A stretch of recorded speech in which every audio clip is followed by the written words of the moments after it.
This is the Harley Fat Bob versus Heritage Classic, two wildly different bikes that I'm going to be comparing today. We're going to be looking at 5 main differences that separate the two bikes, who I think these bikes are for, and what I think they're best suited for.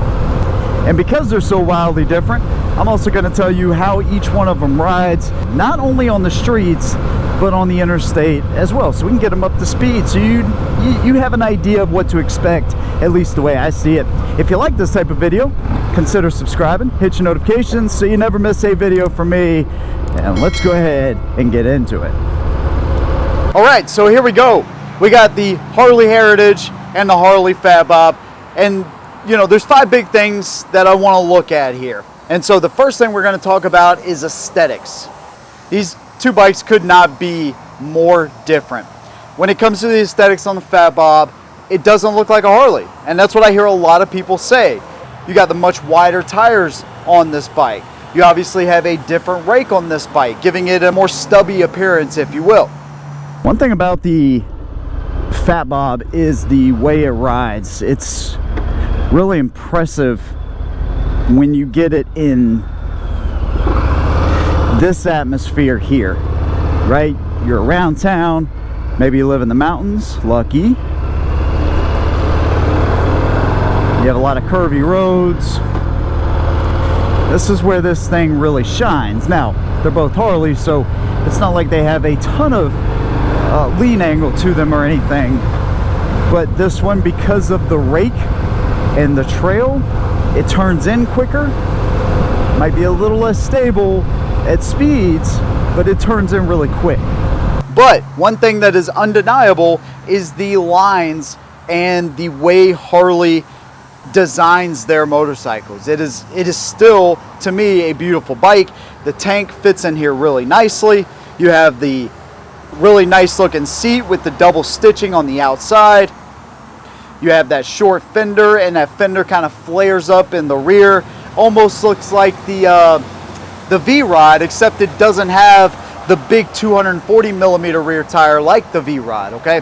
And so that's aesthetically, this bike, it looks like a muscle cruiser, whereas the Heritage, you get the Heritage looks, right? You get the callback to, you know, what people know Harley Davidson for.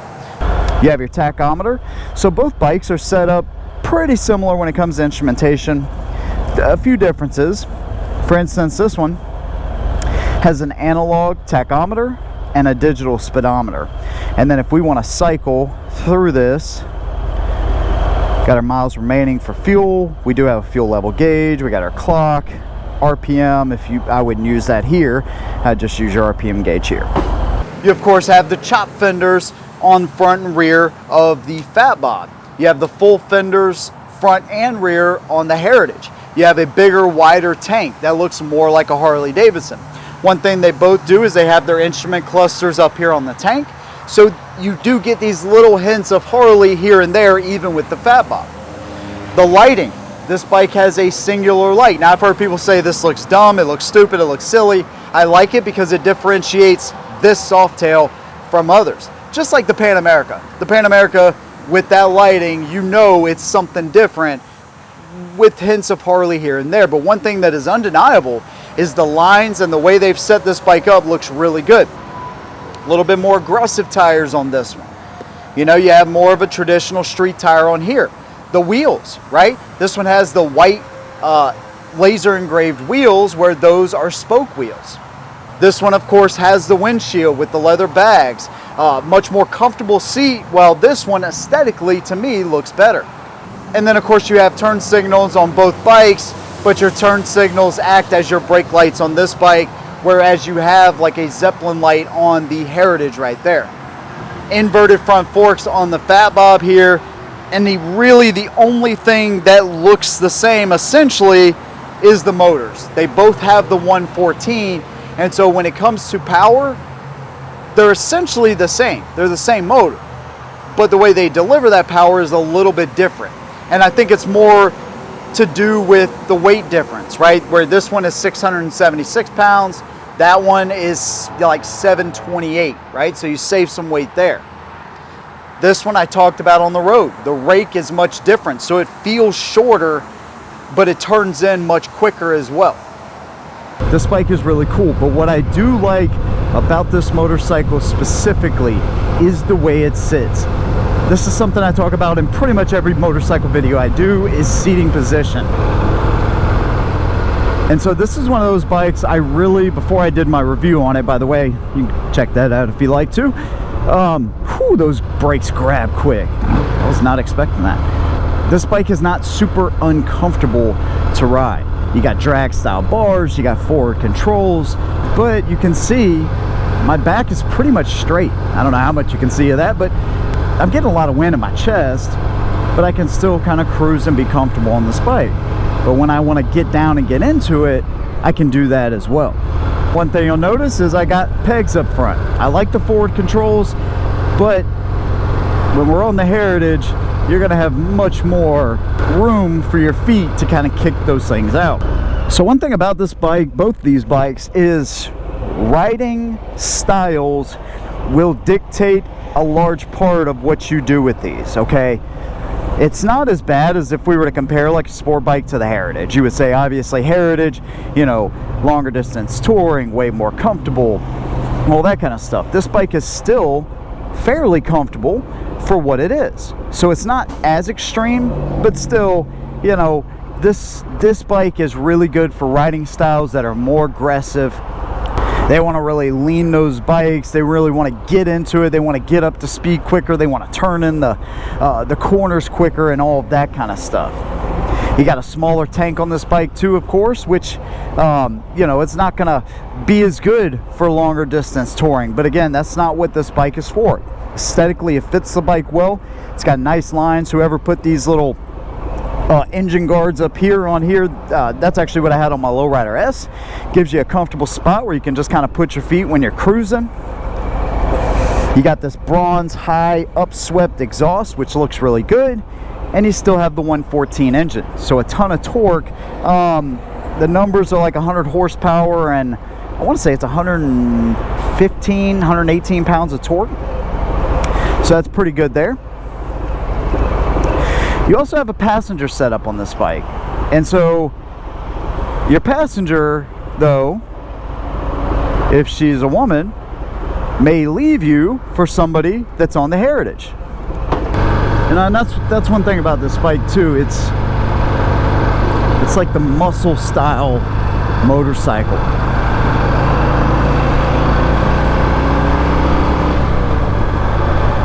And although it does look completely different than any other Harley out there,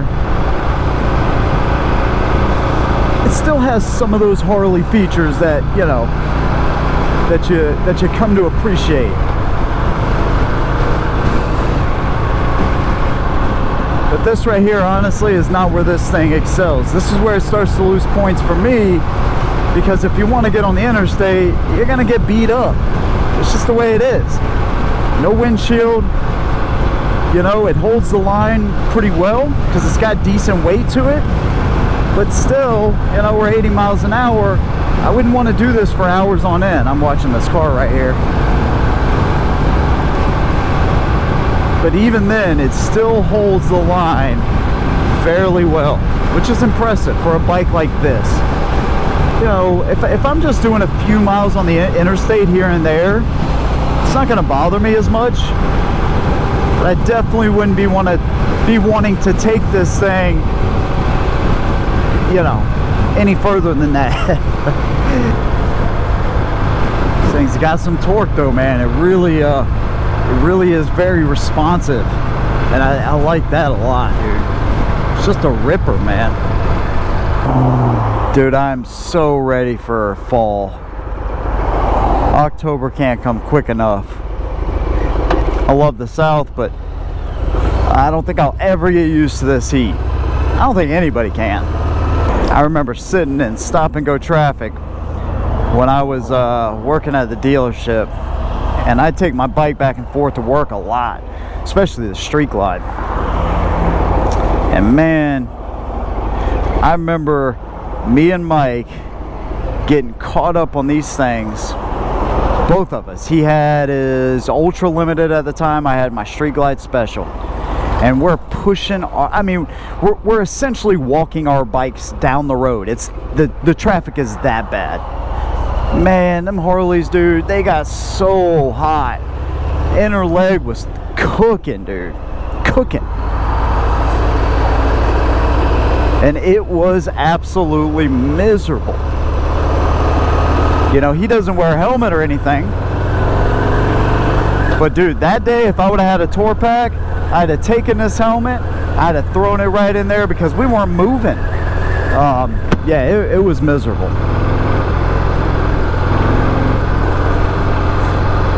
This is almost like the sport bike of Harleys. I mean, really, that's kind of what it is.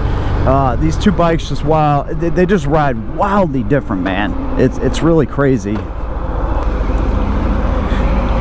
One thing about both these bikes, though,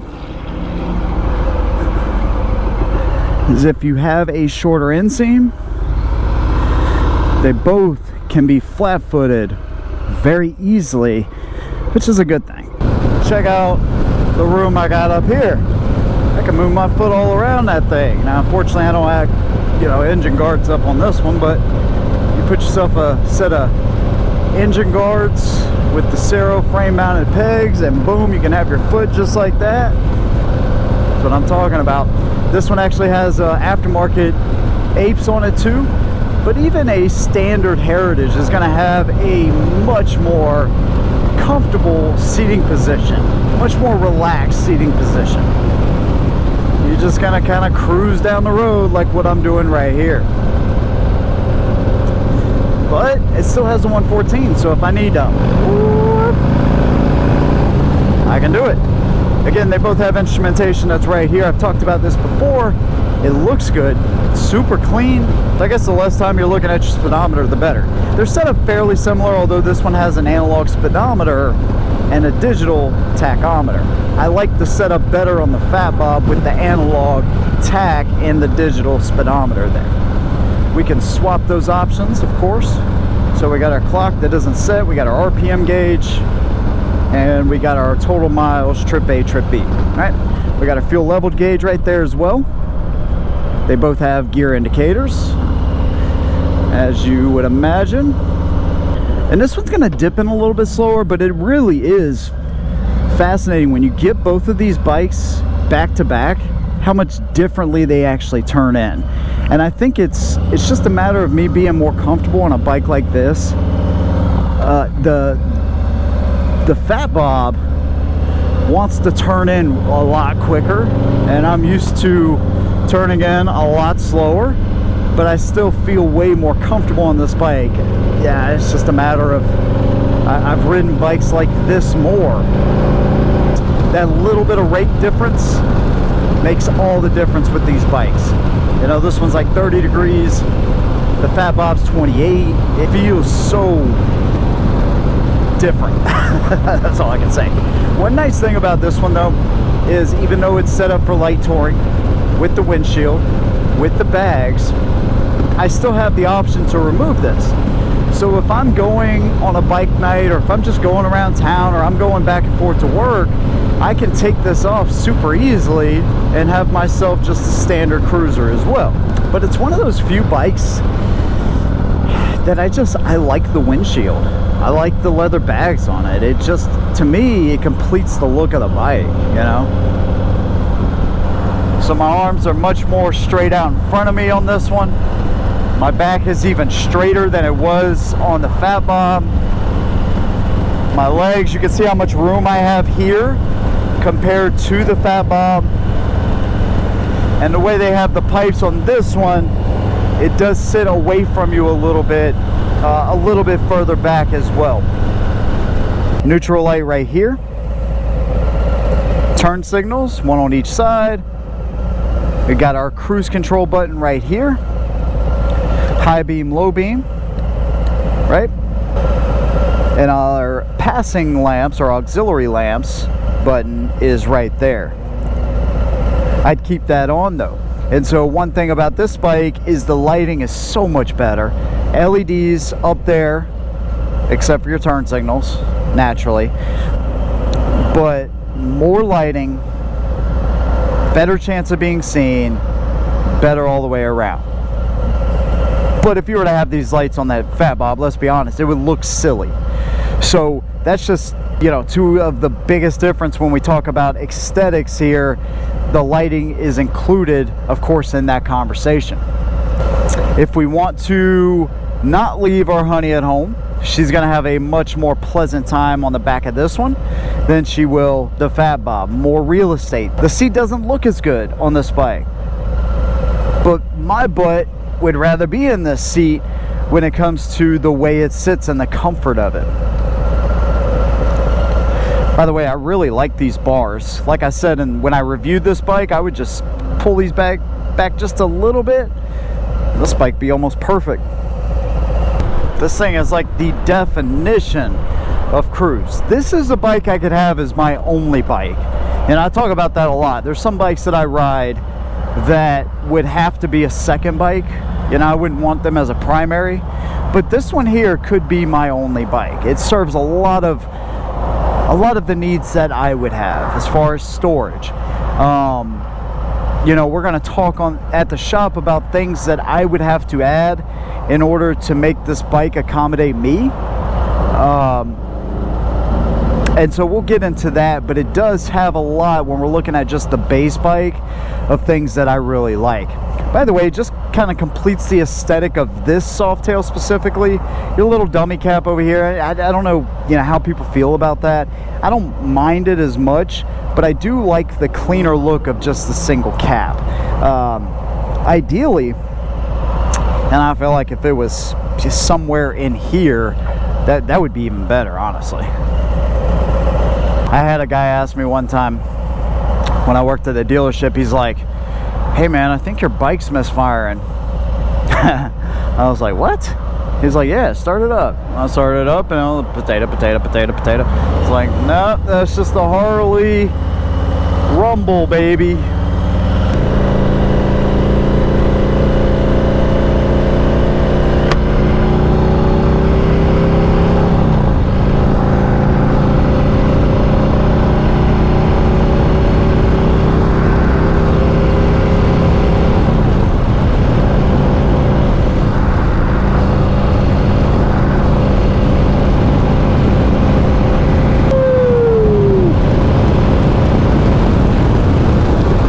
In the 6th gear, why not?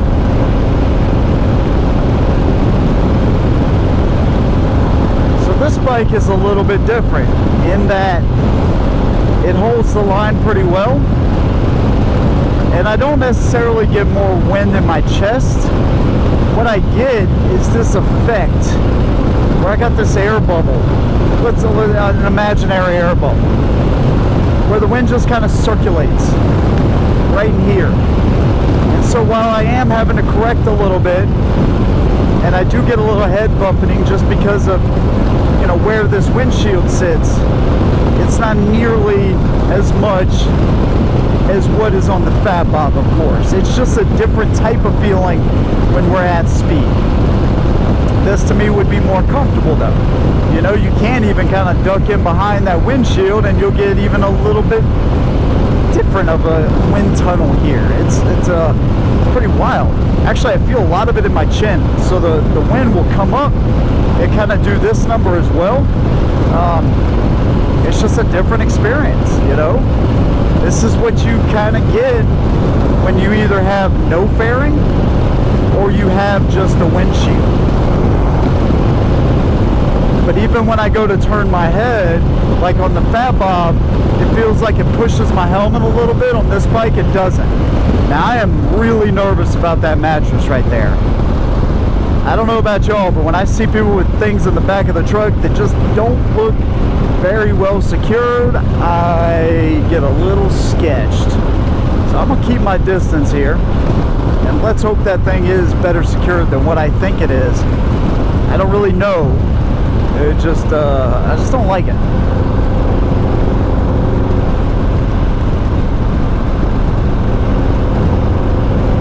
Both bikes have very minimal vibration, like excessive vibration, if you will. Both bikes do a really good job at that, man. They're fairly smooth.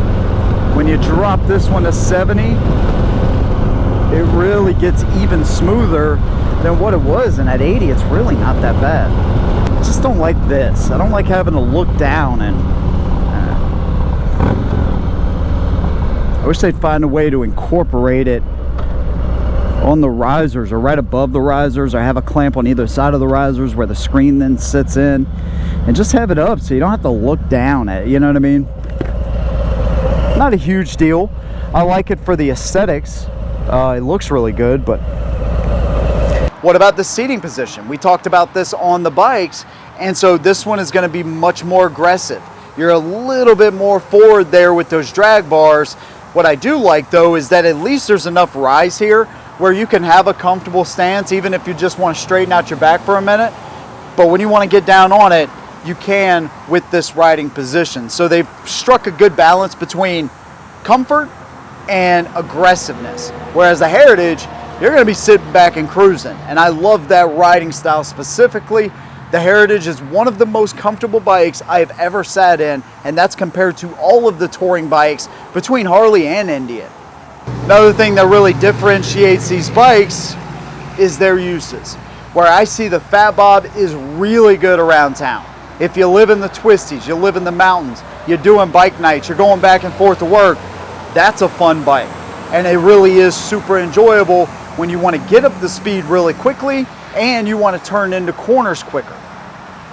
Now, most Harleys do not have great ground clearance or great lean angle, but still you get more of an aggressive bike here. And so where I see that one as more of a, you know, a fun, quick back and forth, twisty type of motorcycle, this one I see more as a distance bike, right? You're more comfortable here. You got your bags, so you have some storage, right?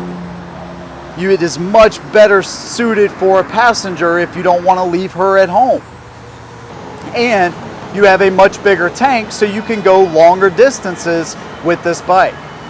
Now, one thing to add in, the aesthetics too, you have this leather wrapped piece on top of the tank with those same studs that I've talked about, the studs on the side of the seat and on the bags themselves. Another thing to note here, you have that upswept 2-into-2 exhaust that has that bronze shield on it, whereas the Heritage has the 2 pipes on one side from the factory. This one, of course, has an aftermarket exhaust, but that is another differentiating factor between the 2 bikes. The monoshock on this one, it's actually much easier to get to. You have a knob on the outside, whereas this one you actually have to take the seat off to adjust it. And so the last thing that we'll talk about is what I would do with each bike if I were to buy it. We'll start with the Heritage. First of all, I would get maybe like the Kuryakin speakers to get some kind of music going on this thing. Also, I would add a luggage rack similar to what the Fat Bob actually has back here, so I can carry a little bit more. LEDs all the way around for my turn signals, I would do that. So Custom Dynamics would probably be the first place I'd go to once I bought this bike. Front engine guards, probably just the front engine guards on this bike. And personally, I'd probably do a different exhaust. This one sounds okay. I prefer Reinhardt, and that's just me personally. But all in all, this bike is pretty well suited. The wider wheels, the leather wrapped bags, the windshield even, it all really fits in well. I would probably take some of this chrome and probably have it powder coated or something just to complete the look. I think it's a little bit too much chrome with this windshield. Maybe even a blacked out windshield, and then these bars are actually nice, but from the factory, doing bars on a bike like this is definitely something that I would do as well. How I would set this one up, again, I would go to Custom Dynamics and get my LEDs front and rear. This one has a luggage rack, so I appreciate that because I'm always going to be carrying something, whether it's a camera bag or whatever. So at the bare minimum, I would do that. I wouldn't want to put bags or anything like this. I may put, you know, one of the leather swing arm bags or something like that. but really this bike isn't set up for that, and aesthetically I wouldn't want to do that because it would ruin the look. Again, I would do some kind of aftermarket exhaust, although I do like that bronze shield. But I also like the ST and how they bronze the wheels and, you know, top of the heads and stuff like that, or the valve covers and all that. So I do like that bronze look, and aesthetically this bike is freaking awesome, man. Now, I don't know if I would do bars, and so anybody that owns a Fat Bob, have you guys found any bars that actually accommodate this bike better than the stock ones? Because I know you don't want to change up the riding position too much, but there could be a better option for this. I'm just not quite sure. Again, one thing I'd probably do is flip these mirrors, you know, like you do on the irons and stuff like that. Just give it a cleaner look. I like the fact that the previous owner added these crash bars. Gives you a little, you know, a place to put your feet as well, because these pegs really suck. These cheap pegs, even on these bikes, they don't belong here. This is a $20,000 bike, brand new, you know. So probably upgrade the pegs as well. And also, this seat, it looks good, but this thing is not very good at all. So definitely do something with the seat. All in all, these are two totally different bikes, man. And they both serve a specific purpose. And so if it were my money and I'm gonna buy one today, I'd take the Heritage. I just like that riding style more. And it really depends on you and what you want to do with the bike, right? Is this gonna be a second or a primary bike? Even as a secondary bike, I would buy this one because it suits what I need and I'm more comfortable on this bike. But this bike right here, when it comes to your sportier type of Harleys, this is the most comfortable sport type of bike. I say that very loosely and with quotations because of the rise and the bars and the way they've set it up. You're not bent over the tank. So I really do like this bike. I just like the way the Heritage is set up more. It's really going to come down to aesthetics, riding position, and what you want the bike for. I'd love to hear your opinions though. If you like this video, maybe you'll like one of the individual reviews I did on the Heritage or the Fat Bob itself, because I almost bought this bike over my Street Glide, believe it or not. So I'll leave a link to those videos. Make sure you check those out. If you like what I do, you can subscribe and join the channel right here. Big thanks. See you in the next one. And as always, hold them down.